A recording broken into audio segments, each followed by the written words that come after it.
Boa noite a todos. Vamos hoje começar o capítulo 1 do livro das Penas e Gozos Terrestres, uma das partes do livro dos Espíritos, que vai falar um pouquinho, essa parte deste capítulo, o capítulo 2, sobre as nossas condições aqui na Terra enquanto espíritos encarnados, as provas que passamos, as expiações que passamos e as alegrias que podemos desfrutar dentro deste momento aqui na Terra, né? Nós estamos encerrando já o livro, então é uma parte também muito importante, assim como a última, porque vai nos trazer muito esclarecimento esse capítulo. Vamos aqui discutir a nossa situação aqui encarnada e as provas que passamos. Então, ele fala da felicidade e infelicidade relativa, e eu vou ler a pergunta 920. Pode o homem gozar de completa felicidade na Terra? Nós sabemos, enquanto espíritas, que estamos aqui de passagem e que as alegrias da Terra, o que nós consideramos alegria, geralmente está associada às ilusões materiais que carregamos, às questões do nosso próprio corpo, da nossa própria situação momentânea, e onde nós depositamos a nossa felicidade, geralmente, nas questões que nos sucedem aqui na vida terrena, como parte profissional, realização familiar, acúmulo, às vezes, de coisas que desejamos, saúde, né? Então, nós nos consideramos felizes quando nós encontramos saúde, condições necessárias para viver, família em ordem. Nós nos consideramos felizes. No entanto, quando nós vemos o nosso entorno, geralmente, tranquilo, ainda sentimos dentro de nós a sensação de que falta alguma coisa. Sensação de que ainda não sentimos aquela felicidade interna, né?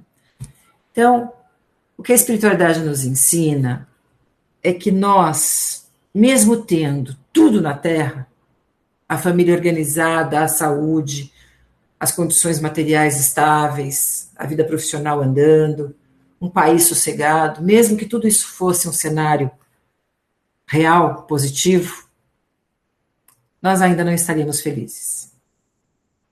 A felicidade é um encontro de equilíbrio espiritual que traz uma sensação de liberdade e serenidade que nós desconhecemos. A felicidade, ela é fruto do espírito. Nós encontramos aqui algumas situações que nos auxiliam a caminhada terrena a ser um pouco mais tranquila. Mas a espiritualidade nos alerta que a gente não se engane. A felicidade não é deste mundo. Então isso a gente vê no Evangelho, isso nós vemos na Palavra dos Espíritos. Nós não encontraríamos a felicidade aqui. Uma felicidade relativa, uma contemplação passageira, uma situação que nós julgamos ser a felicidade. Mas lá dentro de nós, no nosso íntimo, parece que ainda falta um pedaço. Porque nós não conseguiremos encontrar a felicidade conquistando as situações externas aqui na vida terrena. Somente o crescimento espiritual, o esclarecimento espiritual e a maturação espiritual começam a trazer a felicidade ao indivíduo, estando ele encarnado ou desencarnado, né? Quando nós nos pautamos nas referências externas para avaliarmos a nossa vida, nós geralmente estaremos enganados.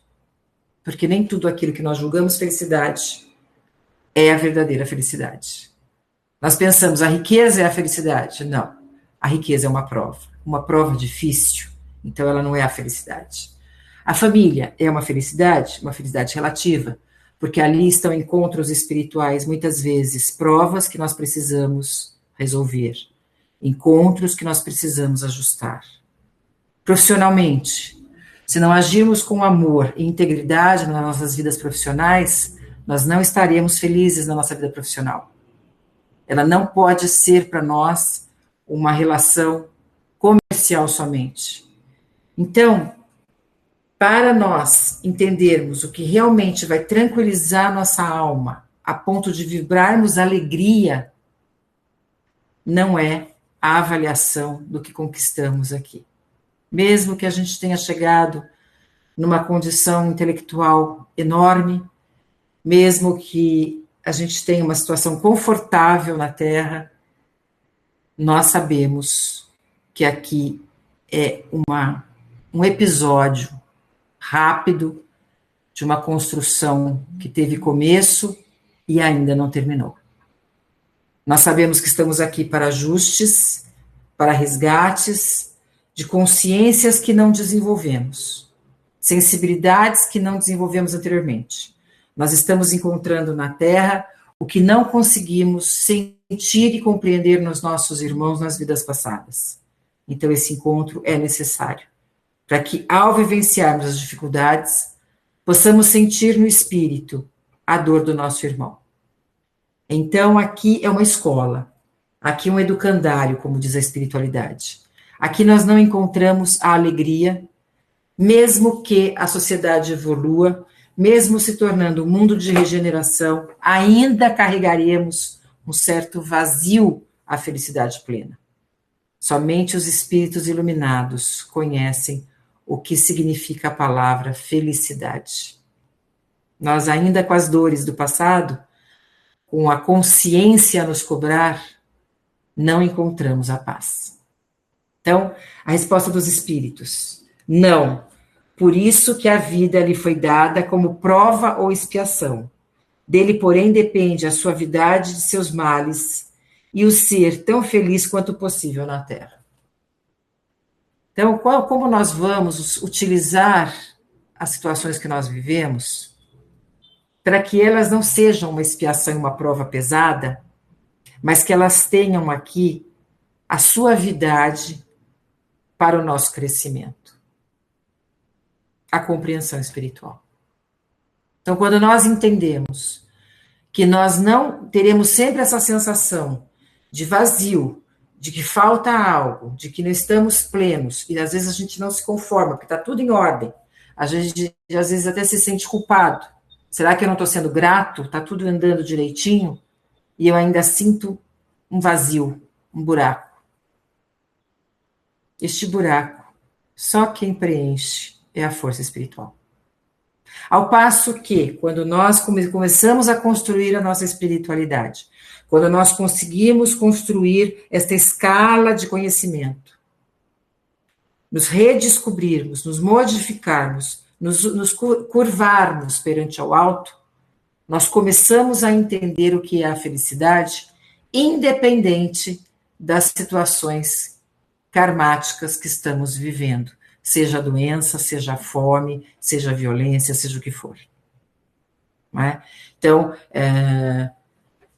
como um exemplo assim forte para nós, né, os cristãos na época do Império Romano, eles eram entregues nas arenas cantando louvores a Jesus.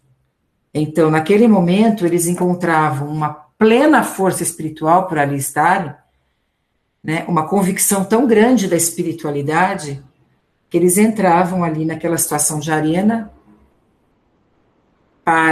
no Coliseu, para serem ali para ser findada a vida terrena, onde eles chegavam na alegria, no canto, na espiritualidade que eles naquele momento desfrutavam.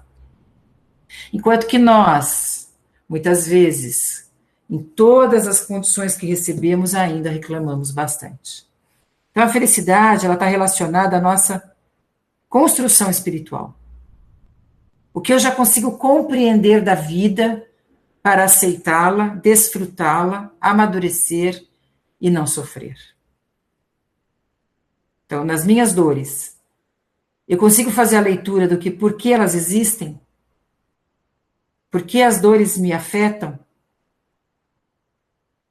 Estão associadas a respostas internas nossas, né? Ou necessidade de desenvolver a resiliência, a humildade, a caridade, o perdão. Por trás de toda dor existe um ensinamento. Por trás de toda diferença com o semelhante existe uma comparação minha em relação a ele. Aí os desafetos, o ciúme, a inveja, né? Então os desafetos são frutos desta comparação que eu faço em relação ao meu irmão, de mim em relação ao meu irmão. Então, independente das coisas que eles façam, a minha antipatia, às vezes gratuita, eu não vou com a cara, são as nossas afinidades que nós comparamos, que nós não entendemos que estamos aqui na diversidade espiritual. Quando nós entendemos o espiritismo, entendemos que estamos aqui, na casa que tivemos que nascer, com a família correta para a nossa evolução, com a profissão destinada às aptidões que eu desenvolvi para realizar aquilo. Ah, mas eu não gosto da minha profissão, eu não consigo trabalhar bem. Será que a minha escolha foi baseada na minha aptidão ou nos meus interesses comerciais? É o que fala o capítulo aqui. Então, as nossas infelicidades, elas estão associadas, geralmente, a buscas que não correlacionam ao esclarecimento da espiritualidade para nós. Se nós seguimos nas palavras do Cristo, na humildade, na simplicidade, na resignação, e na busca do Cristo interno, neste Pai maior, nós vamos começar a encontrar a felicidade. Tá? Mas na nossa condição evolutiva, por mais que a gente tenha, nós ainda não nos sentimos felizes. Tá bom? Porque realmente não vai vir do externo. Vai vir do nosso preenchimento interior. Então, quando nós oramos, quando nós trabalhamos pelo semelhante, quando nós trabalhamos por nós mesmos, quando nós aliviamos a chaga do semelhante, nós estamos fazendo uma dupla caridade, ao irmão e a nós. Ao irmão porque estamos estendendo a mão, e a nós porque estamos, muitas vezes, deixando de ter que experimentar aquela dor, porque estamos enxergando a dor no nosso semelhante. Então, essa resposta dos espíritos é: terão uma felicidade relativa, sim. Não encontrarão a felicidade na Terra. E muito vai depender de como vocês enfrentarão as dores que passam. Essa é a resposta que os espíritos nos dão. Como estamos encarando os nossos problemas? 921. Concebe-se que o homem será feliz na Terra quando a humanidade estiver transformada? Enquanto isso, se não verifica, pode-se conseguir uma felicidade relativa? A gente tem mania, na nossa evolução, na nossa condição evolutiva, de culpar o outro. Então, eu te falo, quando a Terra evoluir, eu vou ser feliz. Quando a Terra melhorar, não vou ter mais problema. Quando a minha família mudar, eu vou ser feliz. Quando o meu companheiro for diferente, eu vou ser feliz. A nossa felicidade não está entregue ao outro, nem à humanidade. A nossa felicidade depende única e exclusivamente de nós mesmos. Então, o que diz a espiritualidade? O homem é quase sempre o obreiro da sua própria infelicidade. Não adianta culpar o mundo que está ruim. Qual é o meu papel neste mundo? Por que eu estou aqui neste momento? E qual é o meu aprendizado? Né? A gente reclama tanto do planeta. Por que eu estou colocado aqui neste momento? A gente joga muito para fora, né?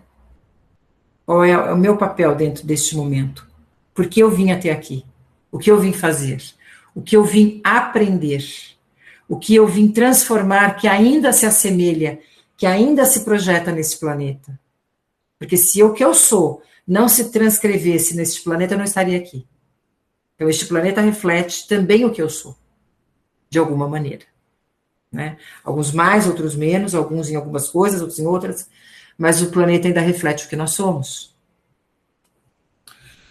Praticamente a lei de Deus, a muitos males se forrará e proporcionará a si mesmo felicidade tão grande quanto o comporte a sua existência grosseira. Aquele que se acha bem compenetrado ao seu destino futuro não vê na vida corporal mais do que uma estação. Ou seja, aquele que crê em Deus, que crê na liberdade espiritual, ele vê a Terra como uma passagem, né? É uma passagem, uma como parada momentânea em péssima hospedaria, ou seja, não estamos aqui num local de plena felicidade. Facilmente se consola de alguns aborrecimentos passageiros de uma viagem que o levará a tanto melhor posição, quanto melhor tenha cuidado dos preparativos para empreendê-la. Como é que eu vim à Terra? Com que preparo, com que força interior eu cheguei aqui? Para enfrentar tudo que eu tenho que passar. Nós fomos preparados para chegar aqui. Nós escolhemos as provas que nós estamos passando. Nós tivemos orientação de como agir nestas dores. Então, se nós estamos bem preparados, a viagem se torna melhor, mesmo com os percalços. É o que diz aqui, a espiritualidade. O viajante pode ter menos percalços se ele se preparar bem para a viagem. E nós estivemos preparados para vir para cá. Né? Ninguém desceu aqui sem ajuda. Facilmente se consola de alguns aborrecimentos passageiros de uma viagem que levará a tanta melhor posição, quanto melhor tenha cuidado dos preparativos para empreendê-la. Ou seja, quanto melhor viemos para cá espiritualmente, melhor, mais fácil será compreender esta vida terrena. Já nesta vida somos punidos pelas infrações que cometemos das leis que regem a existência corpórea, sofrendo os males consequentes dessas mesmas infrações e dos nossos próprios excessos.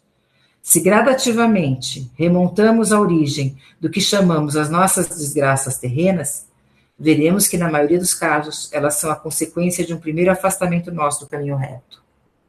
Desviando-nos deste, enveredamos por outro, mal, e de consequência em consequência caímos na desgraça. Ou seja, se nós temos infortúnios na Terra, os responsáveis por este infortúnio foram situações que nós geramos. Ah, mas eu não fiz isso. Eu não tinha um pensamento ruim em relação a isso. Nós estamos resgatando agora situações de encarnações muito antigas ou da última. A conta ainda está sendo paga de situações que podem ser de encarnações de 500 anos, de 1000 anos atrás. São ajustes que ainda estão no nosso espírito a serem modificados.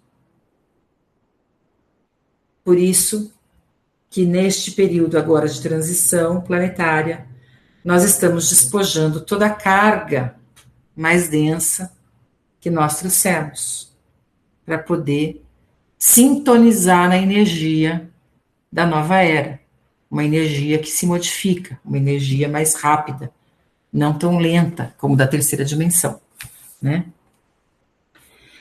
922. A felicidade terrestre é relativa à posição de cada um. O que basta para a felicidade de um constitui a desgraça do outro. Haverá, contudo, alguma soma de felicidade comum a todos os homens? Isso é verdade, né? Alguns se felicitam com um casebre, um leitinho ali toda manhã, a simplicidade. Às vezes as pessoas são tão felizes com tão pouco. Seja pouco material, ou seja nas mazelas de doença, de problemas, de perdas, as pessoas têm força e têm alegria. E alguns, contudo, né, externo, não encontram felicidade. Então, a espiritualidade diz, existe um senso comum que deveria pautar a felicidade de todos? Então, a espiritualidade diz o seguinte, se todos tivessem o necessário, alimento, moradia, acesso às condições, recursos de estudo, trabalho, se todos tivessem as condições mínimas de atendimento, todos deveriam ser felizes. Mas para alguns, Ter o suficiente não traz felicidade. Precisa ter o supérfluo. Precisa ter o volume, a quantidade. E nem isto vai trazer a felicidade. A pessoa se ilude que adquirindo mais beleza, mais valor, mais mérito, no sentido de elogios, de prêmios, de dinheiro, de conquistas, de cargos, né, de amigos, ela vai ter mais felicidade. E não é verdade. E o que a espiritualidade responde quanto a esse bem comum, a essa felicidade comum? Termos o necessário deveria ser uma pauta de felicidade. E termos a certeza, né, de um futuro espiritual, de uma vida espiritual que está além do corpo, esse corpo que se cansa, esse corpo que adoece, esse corpo que não representa o que somos. Ele manifesta o que somos, mas o corpo físico não é a nossa existência, não é o meu eu. Meu eu é o meu espírito, que é imortal. Então, quando nós temos essa clareza, não importa se eu sou bela ou feia, se eu temporariamente não estou com saúde, o que vai valer para o homem esclarecido é a vida eterna, onde, ao desencarnar, ele tem a convicção de que nada estará diferente, que a sua consciência permanecerá igual, e seu estágio evolutivo permanecerá igual, exatamente o que somos hoje. Né? Então, para a espiritualidade, o que deveria contemplar? O necessário e esta fé profunda. Poderia ser, assim, a primeira luz para nós, para essa reflexão, que a espiritualidade nos fala, de como podemos encontrar a felicidade na Terra. Pergunta 923. O que para um é supérfluo não representa para outro necessário reciprocamente, de acordo com as posições respectivas? Sim, aquilo que nós estávamos falando. Para alguns, toda a riqueza material não é suficiente, não preenche o interno. Nós nos iludimos que o corpo, as relações com as pessoas aqui, a matéria, o dinheiro, as coisas externas vão concluir a nossa felicidade. E a espiritualidade nos mostra, não é este o caminho. Nós estamos aqui com pessoas que nós amamos, pessoas que nós aprendemos, pessoas que nós ensinamos, mas para encontrarmos a irmandade que o Cristo fala no amor ao semelhante, nós estamos longe ainda. Porque a gente tem no semelhante ainda a competição, o ciúme, a insegurança, né? Não é aquela relação limpa, afetuosa. Nós ainda estamos lutando por isto. Ainda estamos aprendendo a nos relacionar com o nosso semelhante. Nós ainda não conquistamos esse equilíbrio. Conforme as vossas ideias materiais, os vossos preconceitos, a vossa ambição e as vossas ridículas extravagâncias, a que o futuro fará justiça quando compreenderdes a verdade. Não há dúvida de que aquele que tinha 50 mil libras de renda, vendo-se reduzido a só ter 10 mil, se considera muito desgraçado, por não mais poder fazer a mesma figura. Conservar o que chama a sua posição, ter cavalos, lacaios, satisfazer de todas as suas paixões, etc. Acredita que lhe falta o necessário, mas, francamente, achas que seja digno de lástima quando ao seu lado muitos há morrendo de fome e frio, sem um abrigo onde repousam a cabeça? O homem criterioso, a fim de ser feliz, olha sempre para baixo e não para cima, a não ser para se elevar sua alma ao infinito. Ou seja, o que a espiritualidade está nos ensinando? Enquanto a nossa referência for material, enquanto nós tivermos a ilusão da matéria, a ilusão de que no ganho material seremos mais felizes, nós ainda seremos vítima de dor e lágrima, porque nós não entendemos nada.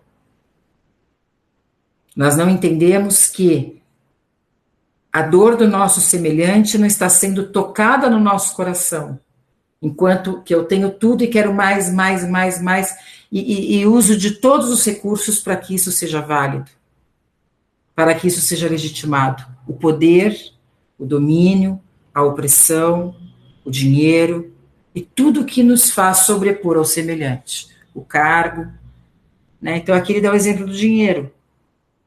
Mas tudo que me faz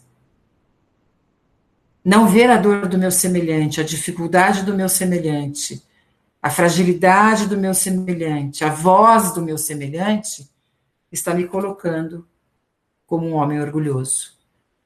E o homem orgulhoso não está pronto para aceitar a humildade do Cristo interno. A humildade da força espiritual.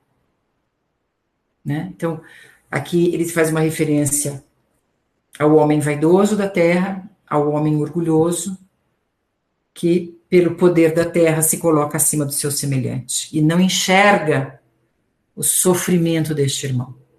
Então, como ele fala, é vítima de lágrimas. Por quê? Porque ele terá que experimentar a dor do semelhante. Em alguma encarnação ele vivenciará essa dor para sentir. Assim serão os poderosos, os chefes, os coordenadores, os ricos. Eles um dia experimentarão, se eles não tiverem um olhar caridoso, eles experimentarão, né, a situação do irmão ao qual eles humilham. Então, isso é um chamado para todos nós. Como eu estou agindo com aquele que me serve, com aquele que trabalha comigo? Como eu estou agindo com aquela pessoa mais frágil? Como estou agindo com aquela pessoa mais necessitada? Como estou agindo com aquela pessoa que não tem os recursos intelectuais que eu tenho? E assim por diante. Porque por mais que a gente tenha, alguém tem mais que nós. Se eu acho que eu tenho muita sabedoria, alguém tem mais que eu. Então, se nós nos colocamos neste olhar igualitário ao nosso semelhante, nós conseguimos, como diz a espiritualidade, olhar para cima somente para encontrar o Pai. Né? Isso é muito bonito. 924. Há males que independem da maneira de proceder do homem e que atingem os justos. Nenhum meio terá ele de os evitar. Às vezes a gente fala, né? Mas a pessoa é tão boa, como é que ela está passando por isso? Não é justo. Né? Nós temos esse julgamento.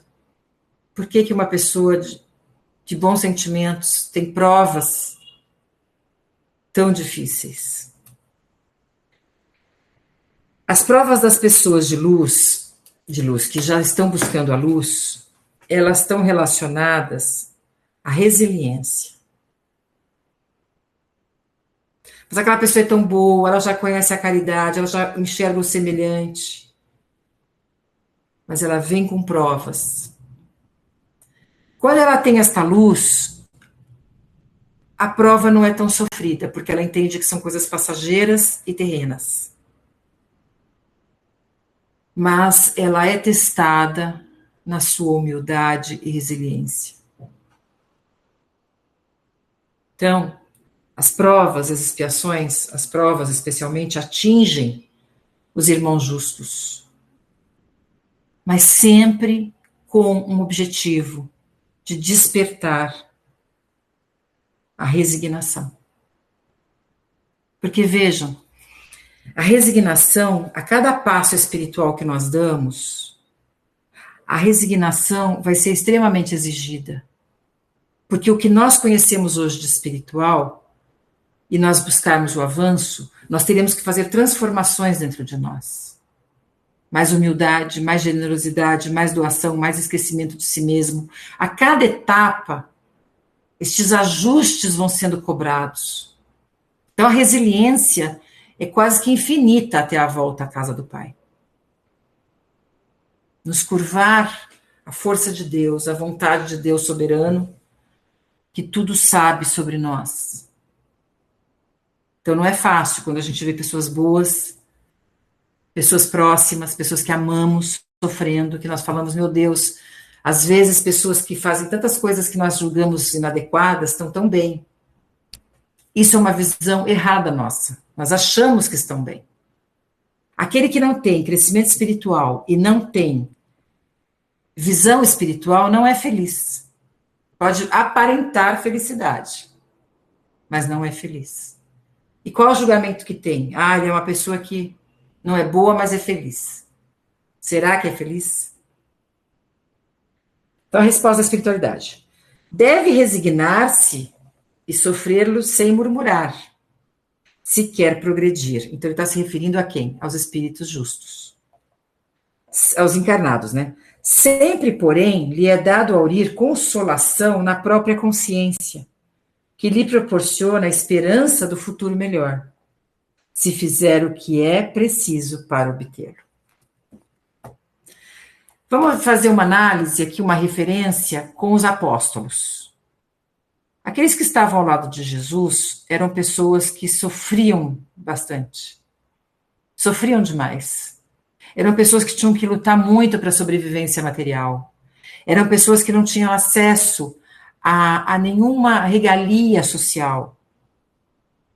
Não tinham escolaridade, não tinham, na época, a capacidade da leitura, não tinham acesso aos escribas, ao conhecimento. Muitas vezes não conseguiam ir até a sinagoga, porque não tinham tempo. Os pescadores, por exemplo, só trabalhavam. Então, o que a gente vê? Aquelas pessoas humildes que Jesus escolheu, num nível alto de sofrimento ali, todos eles, e convidados a resignações maiores, convidados a participar de um período que traria a eles a prova de mais humildade. Então, até a volta à casa do Pai, nesse percurso de evolução, enquanto não baixarmos, enquanto não nos resignarmos, não assimilaremos as vibrações elevadas. Por isso que o justo também passa por percalço. Tá? E aí o Pai pede que sofra sem o murmúrio. O que é sofrer sem o murmurar? É sofrer sem a revolta. Porque é difícil a gente não reclamar, né, quando a gente está passando um problema. Não tem como. Ah, mas isso é tão difícil. Ah, mas aquilo é tão difícil. É impossível a gente ver alguém que a gente ama sofrendo, uma doença, uma perda, um problema grave, e a gente não sofrer, não resmungar. Mas o que o alto pede para o justo é a compreensão, é a não revolta, é a aceitação, é a resiliência. Esta é a palavra. Né? Não murmurar é quase impossível na nossa condição evolutiva, né? 925. Por que favorece... ele continua respondendo. Sempre, porém, lhe é dado aurir de consolação à própria consciência, ou seja, nós vamos encontrar dentro de nós a força nesses momentos que proporcionam a esperança no futuro. Né? É isso aqui eu acabei lendo, desculpa, eu já tinha lido. 925. Por que favorece Deus com os dons da riqueza a certos homens que não parecem tê-los merecido? Mas aquela pessoa é tão rica, porque Deus deu tanto dinheiro para aquela pessoa que não tem cabeça. Nós sabemos que o que nós vamos passar aqui foi determinado lá em cima. E quando foi determinado, nós fomos preparados para isso. Nós fomos ali educados para segurar aquela prova. Mas chega aqui, o que acontece? As ilusões da terra, o esquecimento do espiritual, o esquecimento da vida passada, dos ensinamentos espirituais, fica tudo só latente. Não está consciente, está latente. E nós caímos. Então, aquela pessoa que trouxe riqueza para fazer o bem, ela não faz. Chega aqui, ela esquece. Ela acha melhor não ouvir a sua consciência e viver bem. Então, não é que Deus é injusto. Deus dá as provas para o justo, para desenvolver sua humildade e resiliência, e dá aos irmãos, com a esperança que eles utilizem adequadamente. Mas muitas vezes eles falham, como nós falhamos também. Então, a nossa avaliação é aqui, bate pronto, né? A gente não sabe nada do que a pessoa viveu, do que a pessoa é, nós somos muito fáceis de julgar, é bate pronto. Ah, ele tem dinheiro, ele não merecia ter esse dinheiro porque ele não sabe ajudar ninguém. Ele veio para ajudar. Chega aqui, ele falha. Tá certo? É uma prova. E das mais difíceis. Isso significa um favor aos olhos do que apenas vem o presente. Mas fica sabendo, a riqueza é de ordinário prova mais perigosa do que a miséria. Como é fácil falir quando nos é dado a fartura. Ver aquele bolo maravilhoso na sua frente. Você vai querer comer 5 pedaços. Aí eu falo, não, você só tem um pedacinho embrulhadinho para você. Você come e se satisfaz. Quando a gente tem a fartura financeira, social, o poder, é fácil a gente querer o mando. Ó, Marina, você vai ficar aqui só varrendo a calçada. Tá bom. Essa é a sua função na Terra, você só vai varrer a calçada. Então tá. Não, Marina, você vai ter 6 empresas para você coordenar. Onde é mais fácil eu falhar? Com o meu orgulho. Então, as provas do poder, da riqueza, do mando, do gerenciamento, elas são provas difíceis, porque as pessoas falham muito na questão da humildade. Elas não têm, muitas vezes, humildade para levar aquela situação. E elas subjugam o semelhante. Então, é mais fácil a pessoa não ter muita coisa, porque ela não vai ser tentada. Aqui, a riqueza é uma tentação. É uma prova difícil. Como a extrema beleza, né? Como as facilidades todas profissionais, que vem tudo muito fácil, são provas também. Merecimento e muitas vezes prova. Tá bom? 926, eu vou fazer a última e a gente para. Criando novas necessidades, a civilização não constitui uma fonte de novas aflições? O que está dizendo aqui? A sociedade progride, o mundo avança. Tecnologia, hoje a tecnologia, várias ciências, a ciência se amplia demais, o homem se encontra de diferentes maneiras, se reinventa, diferentes formas de viver. Nós estamos acumulando mais problema para nós? Mais dificuldade? Essa aqui é a pergunta, né? Novas aflições, e é o que a espiritualidade responde. Os meios deste mundo estão na razão das necessidades factícias que vós criais. Ou seja, parte do que está sendo desenvolvido são as nossas necessidades aqui mundanas. O mundo, há muitos desenganos, se poupa nesta vida aquele que sabe restringir seus desejos e olha sem inveja para o que esteja acima de si. Ou seja, apesar de tantos recursos, eu consigo ainda encontrar simplicidade na minha vida? O que menos necessidades tem, este é o mais rico. Então, num mundo tão caótico como nós estamos, o que mais a gente vê as pessoas falando? Quando elas estão nesse mundo correndo para ganhar dinheiro, correndo para formar o filho em 5 faculdades, correndo para a criança fazer 15 cursos de dança. O que vive mais tranquilo? O que vive mais sereno com as suas verdades? A gente ouve muito assim, eu dava tudo para morar num lugar junto à natureza, sem barulho, sem shopping, sem luxo. Porque a sociedade realmente está ampliando o nosso acúmulo de desejos. Todo dia lança uma coisa nova, todo dia, né, a tecnologia facilita, todo mundo ter na mão tudo para comprar, para fazer. Então, a gente, assim, o espírito tem que ter muito equilíbrio hoje para conviver no planeta que nós estamos e permanecer um espírito simples. Um espírito despojado, um espírito sem essa influência toda de informação, que nos atrapalha, nos prejudica. Né? Então, é isso que ele está falando aqui. Invejais os gozos, os que vos parecem os felizes do mundo. Sabeis, porventura, o que lhes está reservado? Ou seja, queria tanto ser aquela pessoa, né, tão rica, tão interessante, tão chefe, tão, né, o meu gestor. Nós sabemos se ele está passando nessa prova, o que é reservado a uma pessoa que mal utiliza seu poder é de muito sofrimento. Porque ele vai ter que reparar as dores que ele causou. Se os seus gozos são todos pessoais, pertencem eles ao número dos egoístas. O reverso, então, virá. Deveis de preferência lastimá-los. Deus, algumas vezes, permite que o mal prospere, mas a felicidade não é de causar inveja, porque com lágrimas amargas apagará. Ou seja, aquilo que está fincado nas vibrações materiais terá seu retorno, né? Quando um justo é infeliz, isto representa uma prova que lhe será levada em conta, se o suportar com coragem. Lembrai-vos da palavra de Jesus. Bem-aventurados os que sofrem, porque serão consolados. Eu vou parar nessa, porque eu quero falar só isso aqui para vocês.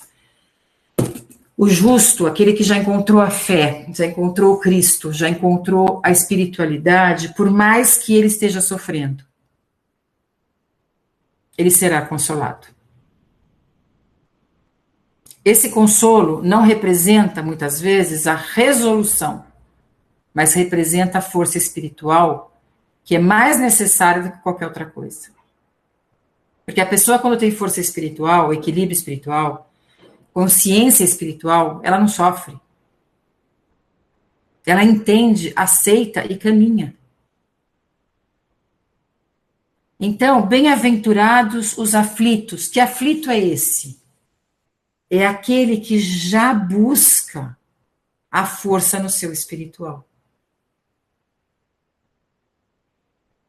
Então, se nós estamos sofrendo, e todos nós estamos, por diversas situações, nós estamos na Terra não há felicidade plena. Há momentos de felicidade, etapas de felicidade, conquistas espirituais que nos tornam felizes, mas é uma montanha-russa, em que serão bem-aventurados todos aqueles que sofrem e buscam o Pai. Então, o Pai dá a oportunidade de crescer. E quando esta oportunidade faz sofrer, Ele está ao nosso lado. As pegadas na areia. Eu acho que representa bem o que nós estamos falando. Onde o Senhor estava? Eu chamei, o Senhor não ouviu. Eu procurei, o Senhor não estava. Eu pedi, o Senhor não veio. Só havia uma pegada, a minha na praia. Não era a sua, era a minha. Eu te carregava no colo. Então, o Pai é isto. O Pai é o Pai perfeito, que dá o ensinamento. Espera a nossa atitude. E está ali para nos ancorar. Então vamos ter fé, compreender que este mundo realmente não nos traz a alegria que nós esperamos e que nós encontramos a alegria em muitas ilusões. O bom namorado, o bom emprego, o dinheiro, a roupa nova, o passeio, a viagem, são ilusões. A felicidade habita na centelha sagrada. Tá bom?